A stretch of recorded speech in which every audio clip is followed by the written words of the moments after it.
Bonjour et bienvenue à l'émission Chrétien comme Christ.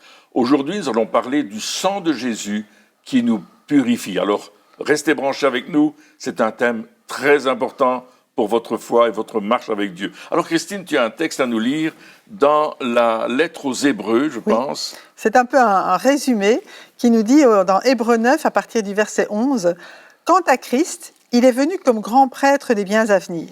Il a traversé le tabernacle plus grand et plus parfait qui n'est pas construit par la main de l'homme, c'est-à-dire qui n'appartient pas à cette création. Et il est entré une fois pour toutes dans le lieu très saint, non pas avec le sang des boucs et de jeunes taureaux, mais avec son propre sang. Il nous a ainsi obtenu un rachat éternel. En effet, le sang des boucs et des taureaux, ainsi que la cendre d'une vache dont on asperge ceux qui sont souillés, les rendent saints en leur procurant une pureté rituelle. Si tel est le cas, le sang de Christ, qui s'est offert lui-même à Dieu par l'Esprit éternel comme une victime sans défaut, purifiera d'autant plus votre conscience des œuvres mortes, afin que vous serviez le Dieu vivant. » Alors voilà ce qu'il nous dit. Bien sûr, il fait référence à l'Ancien Testament, à l'Ancienne Alliance, où on devait sacrifier des animaux et asperger l'autel. Et il dit que Jésus, il est venu avec son propre sang, non pas dans un sanctuaire fait de main d'homme, mais directement dans le sanctuaire qui est aux cieux. Oui, donc lorsque ce passage fait référence au sacrifice de Jésus sur la croix, oui. Et évidemment, lorsque Jésus est mort sur la croix, il n'est pas rentré dans un sanctuaire avec son sang, etc., physique.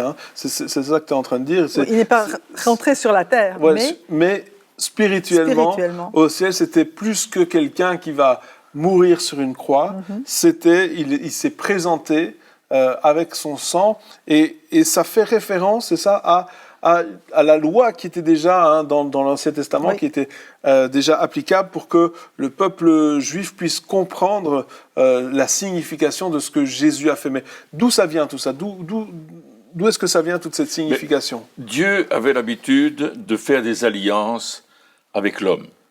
Il y a plusieurs alliances, l'alliance avec Adam, l'alliance avec Noé, l'alliance avec Abraham, etc. Et on voit qu'à un certain moment, lorsque le peuple est sorti d'Égypte et qu'ils se sont trouvés dans le désert, eh bien, Dieu a commencé à donner la loi. Et dans cette loi, il y avait tous des principes au niveau de l'alliance. Comment il fallait célébrer cette alliance, et notamment, un signe de l'alliance, c'était les animaux qu'on allait offrir en sacrifice pour couvrir les péchés du peuple, couvrir les péchés de chaque personne. Parce que Dieu est un Dieu saint. Parce que Dieu est un Dieu saint. Donc Dieu, qui est un Dieu saint, a fait une alliance avec un peuple qui n'était pas parfait, et donc qui avait des défauts. Et donc, pour que les deux parties puissent s'entendre, pour qu'il puisse y avoir une connexion, une communion entre eux, il fallait qu'ils soient quelque part au même niveau. Et donc, Dieu, il est parfait, donc lui, pas de problème, il respecte, mais le peuple, pour pouvoir atteindre ce niveau-là, devait faire des sacrifices pour se sanctifier, parce qu'il prenait Dieu au sérieux quelque part. C'était pas juste de dire, ok, on a un Dieu que l'on sert, mais finalement on fait ce qu'on veut, et puis lui, il est là-bas, et c'est une référence, mais c'est rien d'autre. Non, c'était vraiment, on sert Dieu et on veut lui obéir, mais on fait des choses qui ne sont pas toujours justes, mais heureusement, Dieu avait prévu des sacrifices, un moyen, voilà, pour qu'il y ait une couverture, parce que ce n'était pas un pardon total, c'est-à-dire que les péchés n'étaient pas effacés, on en a déjà discuté, mais ils étaient couverts par le sang des animaux. On prenait des animaux qui étaient le plus purs possible, mais Jésus, lui, lorsqu'il est venu pour remplacer,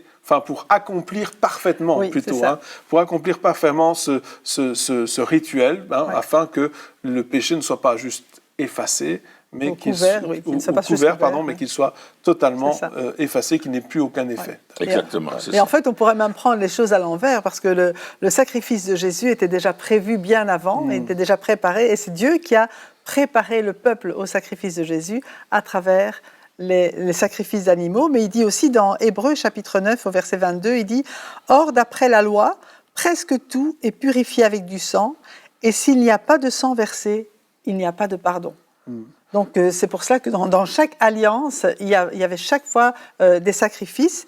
Et ce qu'on retrouve notamment dans le Lévitique au chapitre 16, verset 14, le grand prêtre donc, devait prendre du sang, il prendra du sang du taureau et fera l'aspersion avec son doigt sur le devant du propitiatoire, on va expliquer tout ça, du côté est. Il fera avec son doigt 7 fois l'aspersion du sang devant le propitiatoire.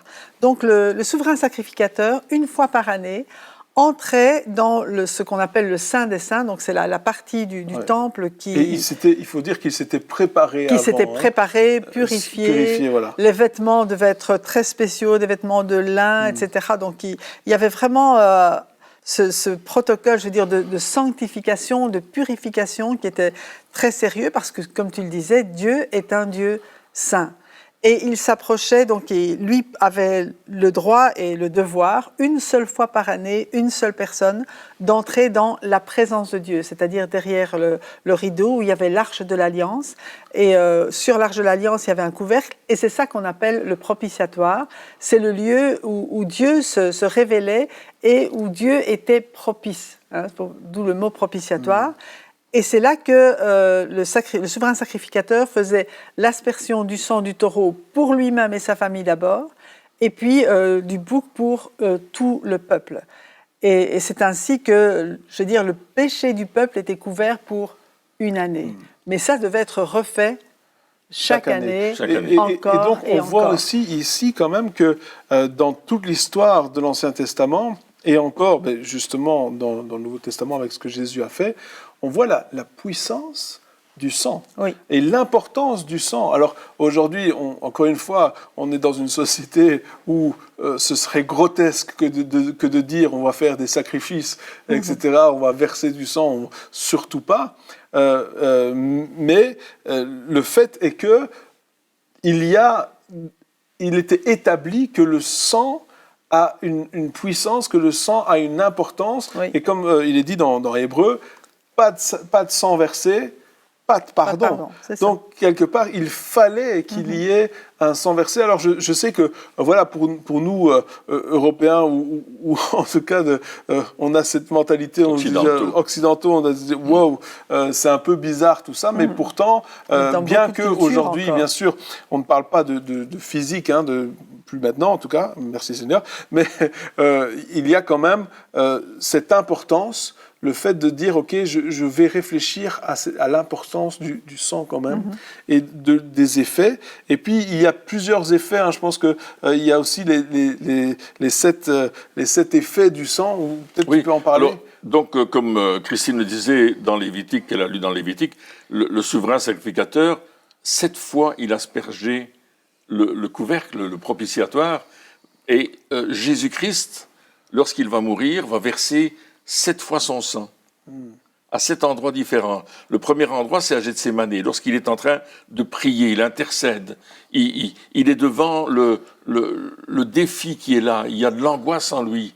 C'est quand il dit « enlève cette coupe ». C'est ça. Toutefois, non pas ma volonté, mais ta volonté. Donc là, il est dans un combat, dans le choix qu'il est en train de faire. Il sait qu'il arrive au bout de sa mission, mais c'est le moment le plus difficile, parce qu'il sait qu'il va souffrir. Et là, sa sueur est devenue comme des grumeaux de sang, et ça coulait sur le sol. Il s'est passé quelque chose, et là, Jésus est en train de racheter la volonté. Parce qu'il dit non pas ma volonté, mais ta volonté. Et on sait que dans le Jardin d'Éden, Adam, il a choisi de faire sa volonté. Il a fait son choix, il a choisi de désobéir à ce que Dieu lui avait dit. Il a fait le rebelle. Il a dit non, moi, je fais comme je veux, je vais plutôt écouter la voix du diable. Hein? Et il a désobéi à Dieu. Et à cause de cela, le péché est entré dans le monde par un seul homme, et il a atteint tous les hommes. Waouh, ça c'est. Mais Jésus est en train de changer la donne.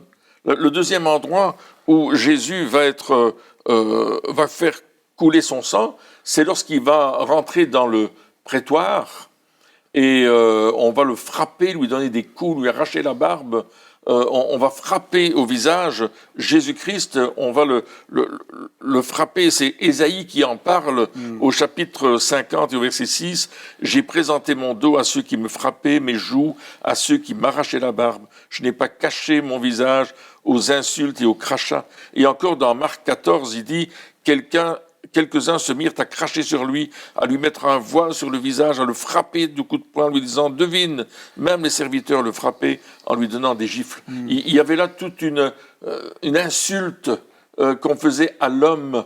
Et quand Satan a pris la domination sur l'homme, il lui a tout volé. Il lui a tout arraché. Et on voit que Jésus est en train à travers son sang, de racheter cette dimension-là. L'autre endroit, c'est lorsqu'on va mettre la couronne d'épines sur Jésus. C'était des épines de Judée qui faisaient peut-être 5 à 10 cm de long. C'est dur comme de l'acier. Et on lui a enfoncé dans la tête. Et on s'est moqué de lui, bien sûr. C'était pas juste une décoration. La Ce n'est pas simplement... C'était pas... Non, des fois, on voit...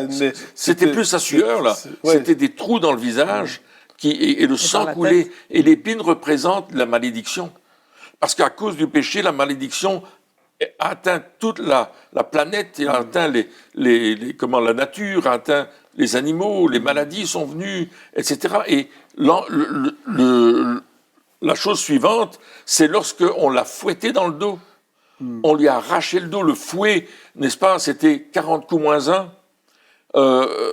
Et au bout de ce fouet, il y avait des morceaux d'osselets, des morceaux de verre, et on lui a arraché le dos. Les muscles étaient pendouillants, le sang coulait. Sur le sol aussi, il y avait du sang partout. C'était pas quelques éraflures sur le dos, c'était vraiment affreux. Mais Ésaïe nous dit que par les meurtrissures de Jésus, nous sommes guéris. Ouais. Et là, c'était pour la guérison de nos corps, mais aussi de nos âmes, mais aussi de notre vie qui était prise par le diable. Il veut nous guérir parce que la maladie ne vient pas de Dieu, mais c'est une conséquence du péché et elle va toucher l'homme. Donc il a racheté la malédiction, la honte, la volonté, et la maladie. Donc voilà. Ça. Donc ça fait déjà quatre choses. Oui, et puis on va percer ses mains. Et les mains, ça représente quand même l'œuvre que nous faisons, que nous accomplissons. C'est les choses que nous faisons. Les mains, c'est les parties de notre corps que nous voyons le plus souvent. Bon, on a nos mains constamment devant nous, qu'on tape au clavier de l'ordinateur, qu'on fasse la vaisselle, qu'on joue de la guitare. C'est nos mains qui vont servir. C'est important, nos mains. C'est aussi nos mains qui vont bénir. C'est aussi nos mains qui vont imposer les mains sur les malades pour qu'ils soient guéris. C'est aussi nos mains qu'on va se servir pour louer le Seigneur quand on va les lever. Les mains, c'est important. Et Jésus va racheter cette autorité au niveau de nos mains pour qu'on puisse bénir. Parce qu'avec nos mains, on a fait beaucoup de mal. On a tué des gens, on a peut-être frappé quelqu'un, on a peut-être volé quelque chose. Mais là, Jésus rachète ce que nos mains vont faire. Les œuvres, quelque part. Les œuvres de nos mains. C'est ça. Hein? Et ensuite, c'est ces pieds qui ont été percés. Et les pieds représentent le zèle de l'Évangile, où nous allons porter l'Évangile. Oh, qu'ils sont beaux les pieds de ceux qui annoncent de bonnes nouvelles, nous dira le prophète Ésaïe, et nous le répétera bien des fois. Nos pieds vont apporter les bonnes nouvelles. Alléluia.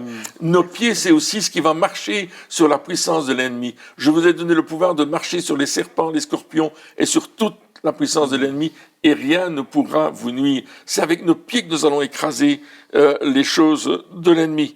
Et puis le côté a été percé. Lorsque Jésus était sur la croix, le centenier est venu parce qu'il fallait vérifier qu'il était réellement mort. Ouais. Et il a pris sa lance. Ses lances étaient très aiguisées et il l'a passée entre les côtes pour aller atteindre le cœur. Il savait ce qu'il faisait. Il est allé atteindre le cœur, il a percé le cœur. Et le cœur, ça représente plusieurs choses. D'abord, ça représente le mariage, ça représente le couple. Mais ça représente aussi l'Église, l'épouse. Souvenez-vous que Dieu a fait dormir Adam et qu'il lui a retiré une côte pour lui donner une femme. Et ce qui est extraordinaire, c'est que c'est pas Dieu qui a appelé la femme femme, c'est Adam qui lui a donné le nom de Ève.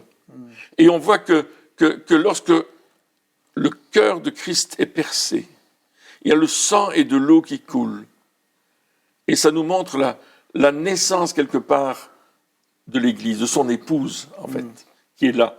Donc il y a toute une présentation de Dieu qui nous montre que son plan va s'accomplir parfaitement à la croix. Le sang de Jésus, ce n'est pas un accident. C'est quelque chose d'important. Et la Bible nous dit qu'il va rentrer dans ce lieu très saint, dans ce sanctuaire qui n'a pas été fait de main d'homme.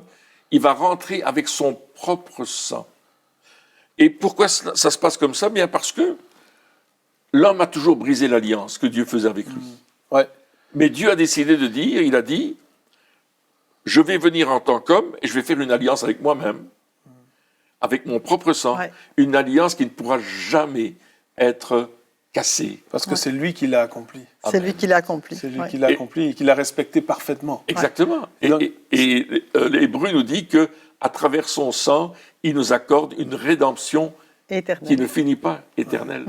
Donc il y a vraiment cette puissance dans le sang de Jésus, des effets qui sont là dans nos vies. Hein, donc, et aussi lorsque Jésus est arrivé avec son sang, justement, la Bible nous dit que le voile qui séparait le lieu saint justement du lieu très saint, on parle du fait que voilà, seul un homme pouvait entrer dans le lieu très saint une seule fois par an, après maintes et maintes sanctifications et même des fois, et il mourait parce qu'il n'était pas préparé. Hein, donc il y avait, on mettait une clochette avec une ficelle, et puis parce que personne ne pouvait aller le chercher forcément.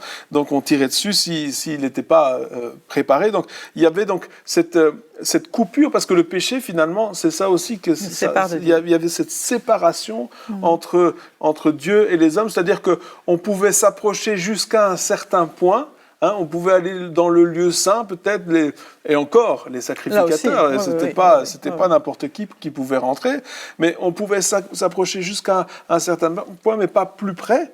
Et là, lorsque Jésus verse son sang, le voile a été déchiré, le rideau, ce qui mettait cette séparation quelque part, qui a commencé avec Adam et Ève. Oui. Cette séparation qui a commencé lorsque Adam et Ève ont décidé de pécher. Dieu leur a dit, non, maintenant vous quittez le jardin, parce que, ou sinon vous allez mourir, vous êtes plus dans un état de pouvoir rester ici. Et donc, il y avait vraiment cette séparation qui était là, et le sang nous rachète, nous guérit, voilà, et en même temps, nous rétablit cette relation tellement importante entre Dieu et nous. Et tout ça, c'est cette puissance extraordinaire du sang de Jésus.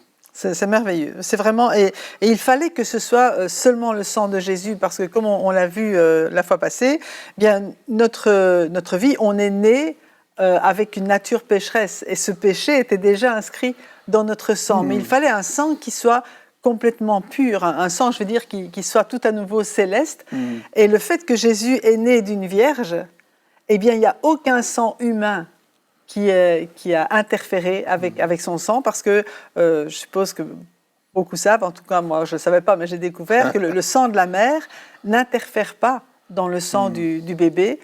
Tout cela vient du Père. Et le Père, bon, c'est Dieu qui a, le Saint-Esprit te couvrira de son ombre, a dit l'ange, donc c'était un sang pur. Déjà, le sang de Jésus, au départ, n'était pas contaminé par le péché. Ouais. Et c'est pourquoi il a été complètement, je veux dire, satisfaisant aussi pour Dieu et suffisant pour racheter toute l'humanité pécheresse. Ça, c'est fantastique, parce que Jésus est venu avec un corps de chair humain, donc il a donné son corps pour la vie du monde, mais son sang était pur et il a pu faire l'aspersion donc dans le tabernacle céleste avec un sang pur. Oui. Et ce qui est extraordinaire, c'est ce que l'ange déclare à Marie. On trouve ça dans l'évangile de Luc. Hein. Il dira, il sera appelé le Fils du Très-Haut. Oui. Il ne dit pas, il sera appelé le Fils de la terre. Il dit du ciel, du Très-Haut, de celui qui est dans le ciel, de celui qui règne. Et on voit que, bien sûr, on sait que Jésus existe de toute éternité, parce qu'il dira, avant qu'Abraham fût, je suis. Oui. Mais il a dû, comme tu dis, devenir un homme comme nous pour aller à la croix et faire une alliance nouvelle, la nouvelle alliance avec son sang. Et son sang-là, le sang de Jésus, non seulement il nous accorde la rédemption éternelle, comme dit la lettre aux Hébreux, mais aussi il nous purifie. Il nous sanctifie, il nous justifie, il nous réconcilie c'est extraordinaire. Il n'y a pas de limite au sang de Jésus. C'est vrai. C'est extraordinaire. Oui, il y a une œuvre qui est faite en nous quelque part et qui aussi nous permet de nous approcher de Dieu. Parce que, encore une fois, on en a parlé un peu dans l'émission précédente, mais c'est plus nous qui vivons, c'est Christ qui vit en nous. Et quelque part, quand Dieu, le Père, voit Christ en nous, qu'est-ce qu'il voit ? Il voit celui qui est parfait, celui qui peut venir. Et donc, on ne vient plus, encore une fois, par nos propres œuvres, c'est-à-dire par nos propres sacrifices, parce qu'on pourrait aussi continuer à offrir des sacrifices, on pourrait continuer à faire ces choses-là en se disant « Ah ben oui, ben finalement, je vais pouvoir comme ça m'approcher de Dieu par mes propres œuvres, par ma propre justification, en faisant voilà, les bonnes choses. » On connaît cette mentalité de bonnes œuvres. Si on dit à quelqu'un « Oui, mais pourquoi est-ce que tu irais au ciel ?» Il va te répondre « Mais moi, j'ai fait du bien toute ma vie, moi, j'ai fait le mon mieux, du coup, Dieu va le voir. » Mais c'est pas suffisant. C'est ça. Ça a jamais été suffisant. Et ce ne sera jamais. Et c'est pour ça que Jésus a dû venir. Et c'est pour ça qu'il a dû souffrir, parce qu'il s'est dit, s'il continue, eh bien, jamais il ne pourra y avoir de réelle réconciliation. Jamais il pourra y avoir de réel salut. Il faut que je me sacrifie. Et finalement, c'est ça, c'est de dire, est-ce que Dieu nous aime vraiment ?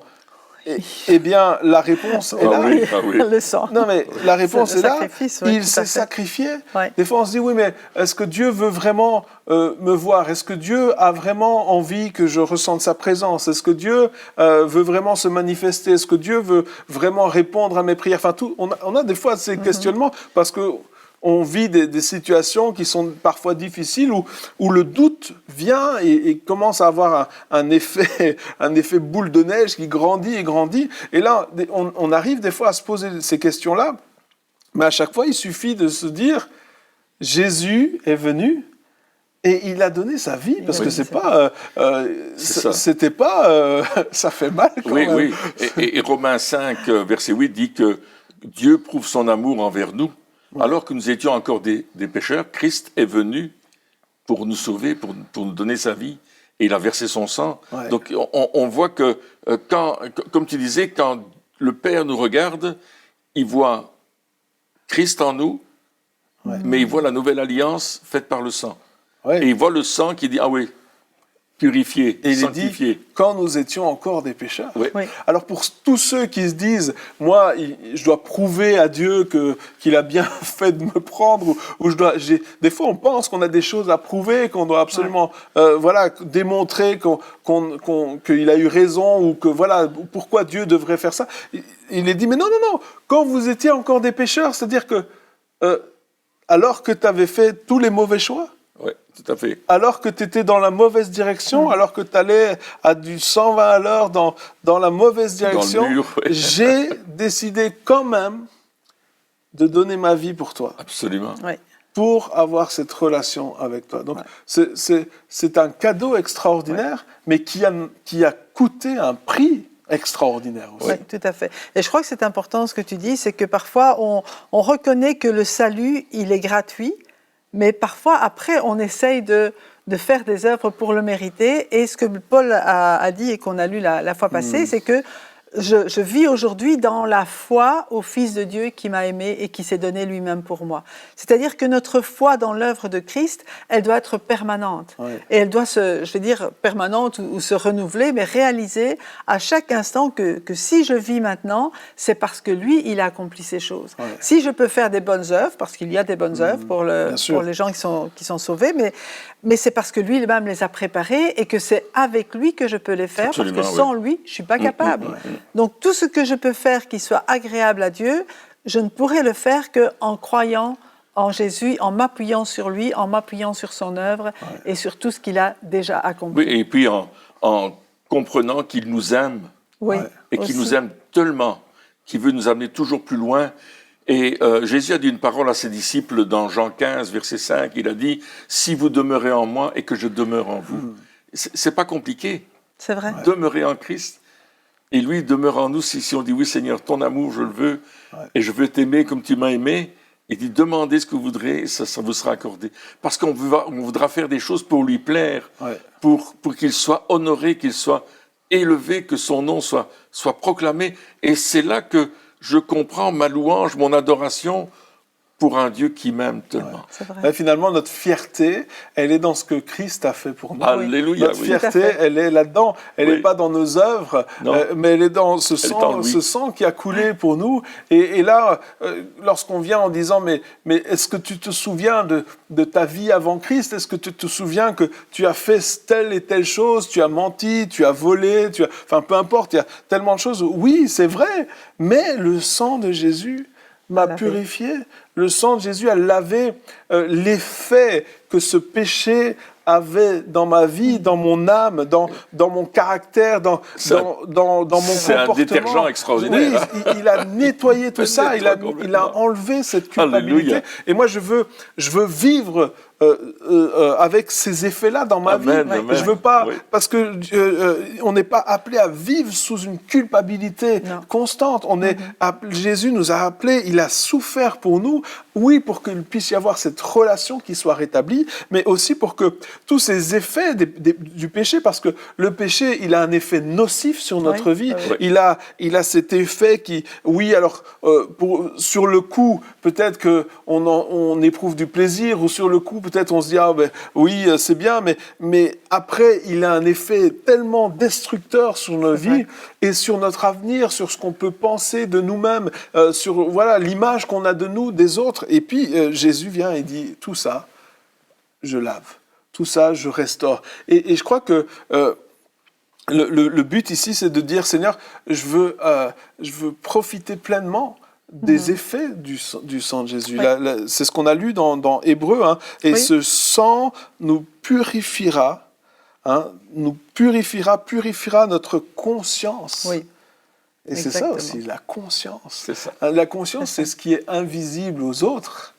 On peut faire belle figure devant tout le monde, et puis lorsqu'on retourne chez nous, on a une mauvaise conscience. Il y a des gens qui n'arrivent pas à dormir à cause de ces choses-là. Des angoisses, et des angoisses qui sont là. Tombent en dépression. Mais ce sang, il a été versé aussi pour ça. Amen. Et d'où aussi, juste vite fait, mais cette Sainte Seine, lorsqu'on se rappelle, lorsqu'on prend cette Sainte Seine, toute cette réalité est là aussi. Toute la valeur du sang. Toute la valeur du sang de Jésus.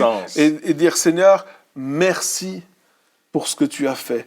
Et peut-être que vous qui êtes chez vous, vous pouvez aussi accepter ce sacrifice, accepter cette puissance du sang de Jésus dans votre vie maintenant et dire, Seigneur, merci pour ton sang si précieux qui a coulé pour moi à la croix et qui m'a purifié, qui m'a lavé, qui a restauré cette relation, qui a défini cette nouvelle alliance que toi, tu as payé pour ça. Seigneur Jésus, merci. Eh bien, chers amis, merci de nous avoir suivis encore pour cette émission et on se retrouve très bientôt pour la suite. Au revoir.